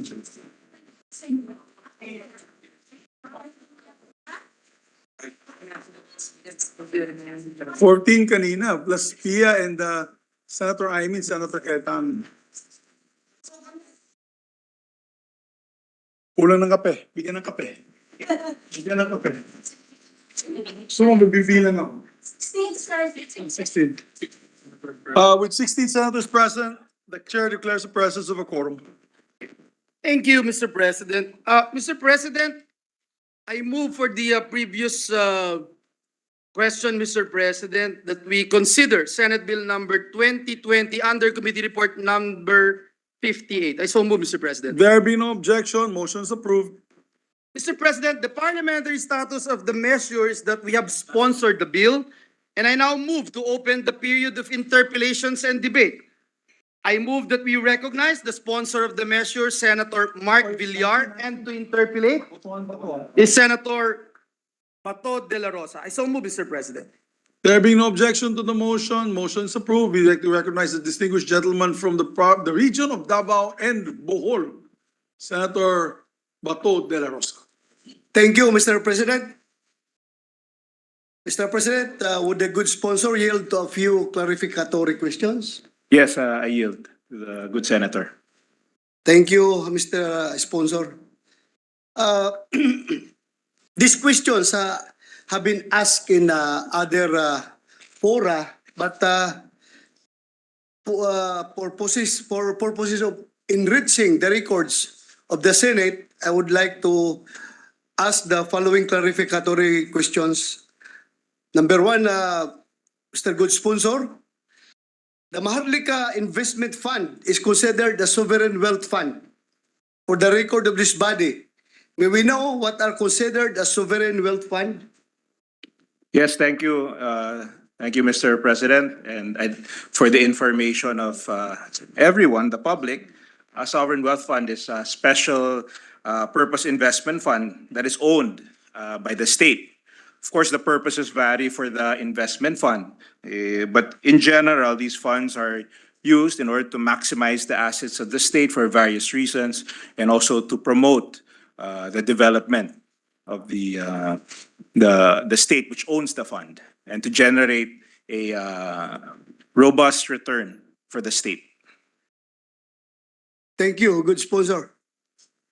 Para sa kaalaman ng ating mga kababayan na nanonood at nakikinig sa diskusyon natin ngayon, ano ba ang pagkakaiba nitong Maharlika Investment Fund sa ibang government-owned and controlled corporations na ang mandato rin ay mag-invest at magpalago ng pera ng gobyerno? Opo.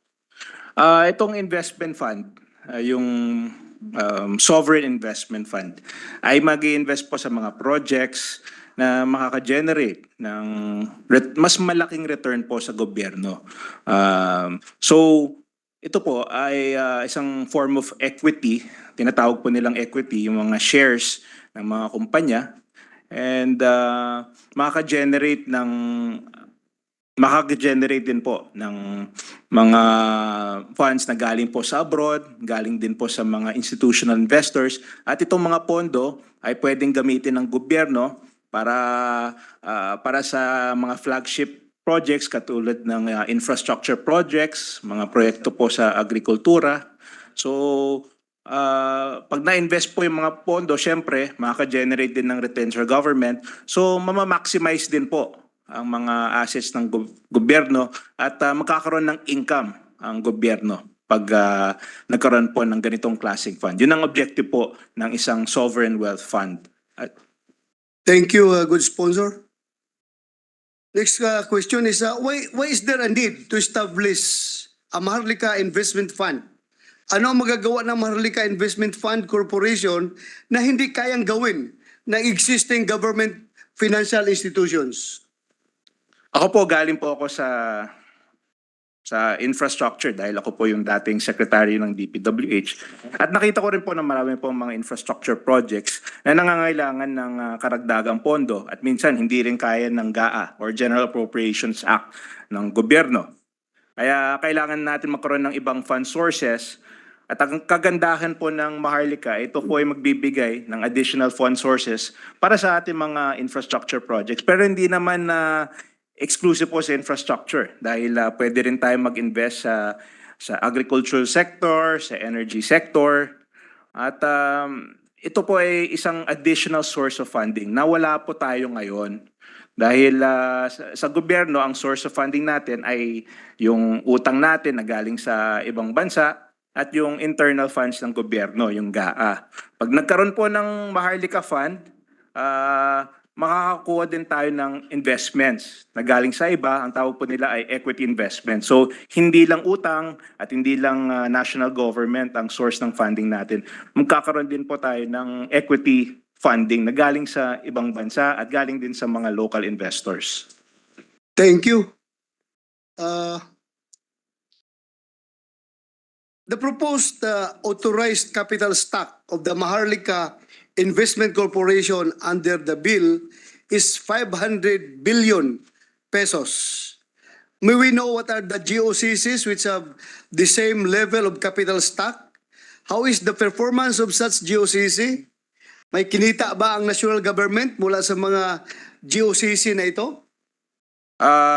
One example is the land bank with an authorized capital stock of 800 billion pesos and a net income of 40 billion pesos. So that's an example of a GOCC with similar or higher capitalization than the Maharlika Investment Corporation. Thank you again. One of the sources of funding for the national government contribution to the capital of MIC is the 10% government share in PAGCOR. May we know how much is the estimated annual income of PAGCOR so we will have an idea as to how much will be allocated to the Maharlika Investment Corporation? May computation po ang PAGCOR. So may 55 billion pesos. Ito po yung 22 PAGCOR earnings. Out of the 55 billion pesos, may 5% franchise tax to the BIR. And so minus the 5%, may 52.8, of which half goes to retained by PAGCOR and the other half is national government. So sa 26.4 billion ng national government, magkakaroon po ng more 10% ang Maharlika Investment Corporation. So with that, ang estimate po based on this year's income is 2.64 billion ang share ng PAGCOR sa Maharlika Investment Corporation. Ang magiging capital contribution ng PAGCOR sa Maharlika Investment Corporation. 2.64 billion pesos. 64 billion. 2.64 billion. 2.6 billion. Yes, Mr. President. Thank you. The National Development Company is the Philippines' leading state-owned enterprise investing in diverse industries, which includes development projects. Why is there a need to establish the MIF and the MIC? Would the NDC cease to exist after the establishment of the MIC? If no, how can we reconcile this on the proposal of the government to streamline the bureaucracy? Yes, this issue was raised, Mr. President, in our committee hearings. And the NDC expressed their opinion that actually the Maharlika Investment Corporation can be complementary to their goals. Of course, the NDC has been in existence for a long time and they do support small businesses to reach the next level. The Maharlika Corporation can also invest in other government projects, but they have to, of course, yield a certain amount that will be acceptable to the board of directors to MIC. So to answer your question, the NDC and the MIC can be complementary to each other. So they can coexist. And in fact, the NDC expressed their opinion that they are supportive of the Maharlika Investment Corporation. So, klaro tayo dyan na hindi madidissolve ang NDC. Hindi po madidissolve, Mr. President.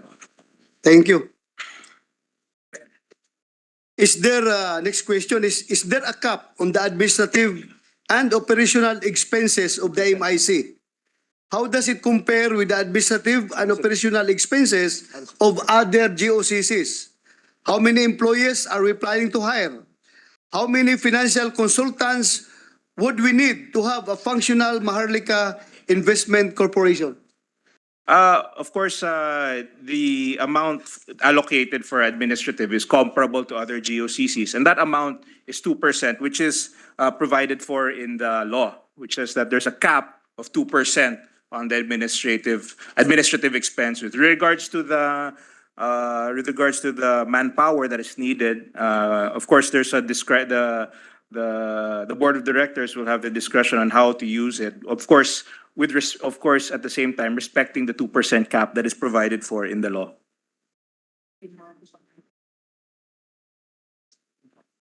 Thank you. So, kung proposed authorized capital stock is 500 billion, 2% of 500 billion is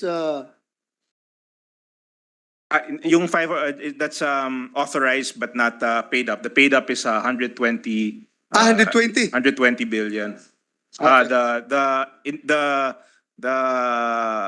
Well, of course, hindi naman one time dahil may contribution din yung over a few years yung BSP. So, but more or less the cap on the initial capital is 125 billion pesos. Thank you. Marami kasi nagsasabi na mukhang malaki daw itong 2% or justified lang. We feel that is based on our discussions. We feel that it is at par with other GOCCs. Thank you. Next question is, The DP, ganun din. bilang isang investment company, applicable ang lagi nating naririnig na high risk, high return. May we know for the record which countries have established a successful sovereign wealth fund? How much is their annual profit or income? And may we also know which sovereign wealth fund has incurred the biggest loss in world history? How much is their loss? What provisions do we have to ensure that we will not experience the same fate? Para bagang sabihin natin na hindi na tayo natuto sa ibang bansa. So dapat alam natin yung history ng sovereign wealth fund. So can you? Yes, Mr. President, I'd like to Thank you. share some other, just some names. The Norway Investment Fund, the China Investment Corp, Abu Dhabi Investment Authority, Vietnamese State Capital Investment Corporation.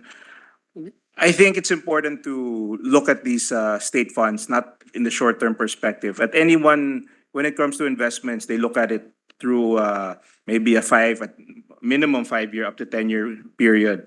So at any one time, you might see there might be some dips, but in general, for instance, the Norwegian fund, the Norway fund, it averaged over average growth rate of 10%.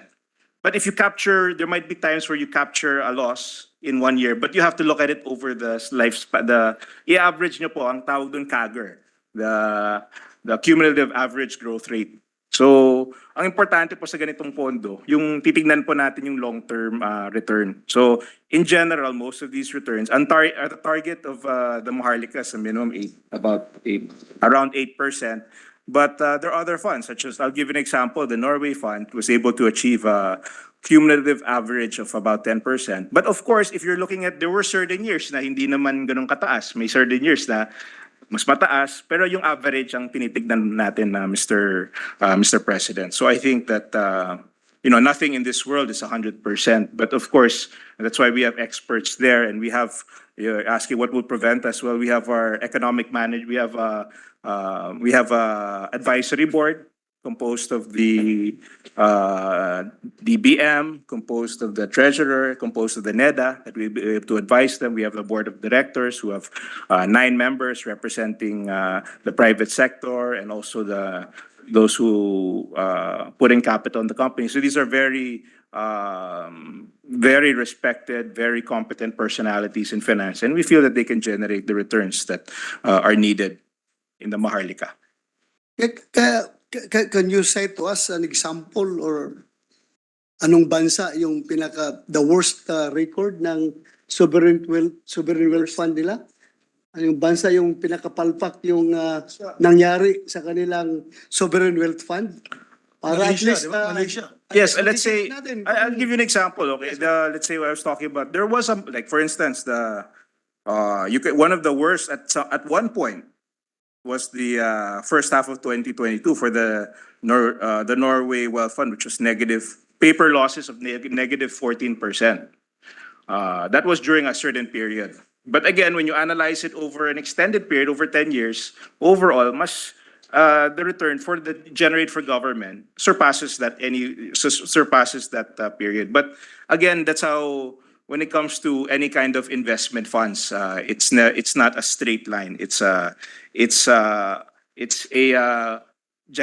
has an upward trajectory, but it doesn't mean it's straight returns. So there will be the economy is it's not an exact science, so there will be bad months, there'll be bad years, but overall, similar to what the PSE, if you invest in the PSE fund,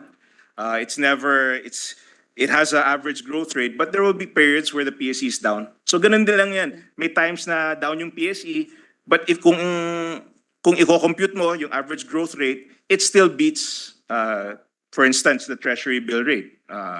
So I think that's the important nuance of these funds that we have to understand. It's that there can at any one period a fund can be negative, but this is paper losses. But you have to look at the performance of the fund over a certain time period, and that should be the basis of the performance of the fund. So when it comes to Maharlika, we have an 8%.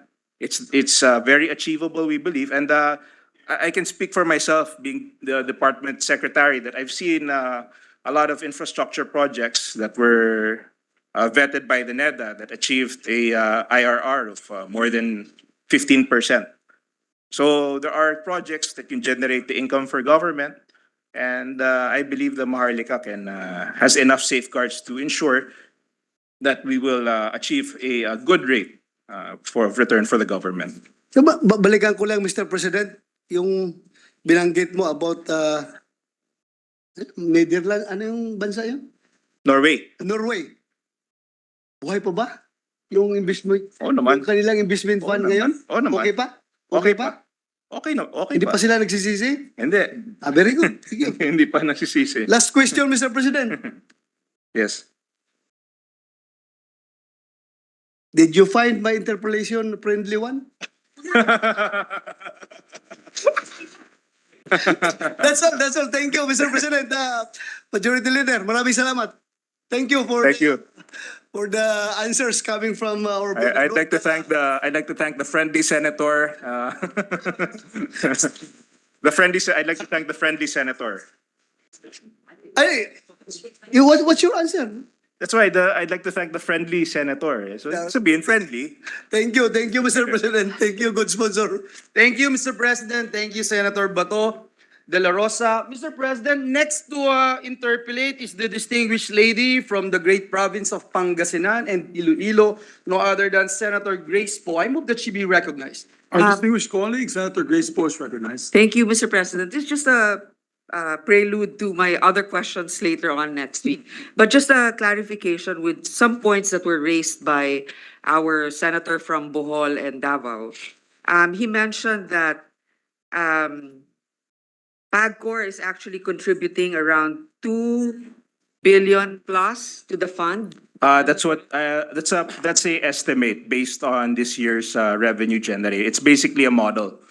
Because we don't know what the income will be next year. But if this was this year, if there was a share this year, that is the amount that would have been remitted to government. But how much is more or less the average earnings of PAGCOR in a year? Because I think PAGCOR is bigger than BDO and BPI combined, right?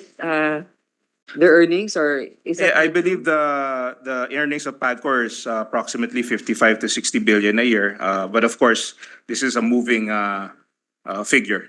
Okay, but I think that, if Land Bank is giving a substantial amount and others, and we're having sometimes trouble tracking what PAGCOR is spending, I think it would actually be better for PAGCOR to contribute more to a fund like this where it can actually be tracked. That's my view on the matter. The second point is, do you know what the average inflation rate now here in the Philippines is? I think 6%. 6 point. About 6%. I think the latest inflation figure was about 6.6%, if I'm not mistaken. 6.6%. Okay. Yes. How much is the average yield of a fund? Lately, there's been a dip, but more or less it's about 6 to 8%. More or less. Again, of course, in any fund, ideally, you'd want to beat inflation and of course, whatever premium you place on the risk for the fund. So you always use as an example the Norway fund. What is their best year in terms of the yield for their the return? Like how many percent? Uh, If now it's a negative 14%. yes, that is About correct. That was in the the first half of 2022. The returned paper losses of negative 14%. Okay, but what's the best year that they had? How many percent? What was the best year?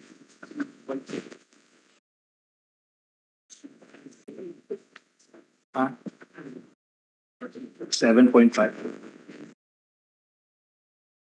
Yeah, Mr. President, if you just give us a few minutes, to get that particular information. While you're researching Yes. that figure, the reason why I bring this up is there is, I believe, an administrative fee of about 2%. That is correct. Okay, so if you have that 2%, plus if you are to factor in the average return that you could expect, that means you have to be performing at least 8%. That means you have to surpass predictions or basically what's the yield of at least the past 2 years. Ideally, in any fund, you'd want to beat inflation. Although I have to say, the inflation now is quite high relative to what it has been in the past. So, I would think that if this 6% continues, of course, you'd have to revise your targets. But I think the assumption is the inflation is in a downwards trajectory. Well, that's the assumption. Unfortunately, when the economy opened up again after COVID, the reverse happened. So I would like to probably, because informally, I was talking to our Secretary of Finance, and he said that it's 2% at the maximum in terms of the administrative fee. Are we still being a little too generous? 2% of what total amount are we talking about? We're talking 2% of the total funds under administration of the fund. Which is how much? Initially, it's 100. The initial paid up is 75 75 billion pesos. Yes. 75 billion pesos. Eventually, 1.5. Okay, maybe later on, I think we would also like to clarify the qualification of the board members. Yes. Also, just for the information of Mr. President, just for the information, just to answer the question earlier, it was the highest rate achieved by Norway was 25%. That's quite promising, but For 1 year, of course. for 1 year, hopefully. But again, we're talking about Norway with actually excess income. What do you call it? Surplus income. Tayo naman, we're actually pulling from resources that are already allotted. But then, okay. I think that the question would also be important if we raise the qualification of the board members. How many board members will you have here in the Maharlika Fund? 9 directors. 9 directors. Based on what qualifications? Who appoints them? The advisory board will recommend, and the president will appoint these members. The advisory board is Comprised of the DBM, the NEDA, and the Treasury. Are there qualifications like, let's say, experience in finance for so many years? Yes, it's here in the bill. The specifics, actually, they're quite extensive. The qualifications for it's here, section 20. The regular, and I quote, the regular director shall be citizens at least 35 years of age, must be of good moral standing and reputation, of recognized probity and independence, and have substantial experience and expertise in any of the following: corporate governance and administration, investment in financial assets, management of investments in the global and local markets. The regular director shall be appointed by the President of the Philippines upon recommendation of the advisory board for a period of 3 years. Okay, so extensive background, but there's no like 3 years, 5 years, 10 years. There's no time period, just extensive, which can be Yes, this was subject to. contemplated upon, but we thought that the best would be to include this in the IRR. Okay, well, Mr. President, because of the lateness of the hour also, and we just wanted to get the ball rolling. But certainly there are more detailed questions also I'd like to ask eventually, maybe next week. So with that, Mr. President, that's all for now. Thank you. Thank you to our good sponsor. Thank you, Mr. President. Thank you very much, Your Honors. May I just ask the Secretary to increase the air conditioning in the room? Is it only me who's feeling hot or is everybody feeling? Yeah, strengthen the air conditioning. Lower the temperature because it's a bit warm. Thank you, dear Secretariat. Yes, Majority Leader. If our Senate President pro tempore, Mr. President, ay naiinitan, that means it's really. Really hot, because he always feels cold. Yes, Mr. President. Thank you, Mr. President. Mr. President, I move that we suspend consideration of Senate Bill number 2020. I so move, Mr. President. Thank you very much, Majority Leader. If there's no objection to the motion to suspend, the motion is approved. Move for a minute suspension, Mr. President. Session suspended.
the permission of the body, this manifestation pertains to the subcommittee on Senate Bill number 238. This is the Northern Antique Protected Seascape and Landscape Act of 2022 with Senator Sani Angara as chairperson and manifested on the floor on February 8, 2023.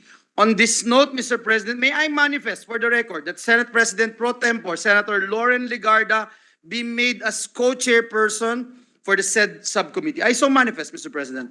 There being no objection, is this for the beautiful province of Antique? Yes, Mr. President. There being no objection, motion is approved. Thank you, Mr. President. Mr. President, in line with the letter from the office of Senator Rafi Tulfo as delegated by the chairperson of Committee on Labor, Employment, and Human Resources, Senator Jinggoy Estrada, dated May 15, 2023, and pursuant to Section 25 of the Republic Act number 11641 or the Department of Migrant Workers Act, our pet measure, Mr. President, I move that we proceed with the Senate President's designation of members of the Joint Congressional Oversight Committee on Migrant Workers. I so move, Mr. President. I would read all the names. Unfortunately, nobody gave me a list here. May I be allowed, Mr. Yes, President? Somebody should give me a list. May I be allowed, Mr. President? Yeah, here it is, Your Honor. The following members are hereby designated as members of the Joint Congressional Oversight Committee in relation to Republic Act 11641. The chairperson, of course, is Senator Rafi Tulfo. The chairperson of the Committee on Migrant Workers. The chairman is Senator Jinggoy Estrada, chairperson of the Committee on Labor, Employment, Human Resources. Members are Senator Christopher Bongo, Senator Ramon Bong Revilla Jr., and two members from the minority, Senator Aquilino Coco Pimentel and Senator Risa Ontiveros. So designated. Thank you very much, Mr. President. Mr. President, I move that we adjourn the session until 3 o'clock in the afternoon of Tuesday, May 16, 2023. I so move, Mr. President. There be no objection. The session is adjourned till 3 o'clock in the afternoon, Tuesday, May 16, 2023. Have a good evening, everyone. Thank you, Mr. President.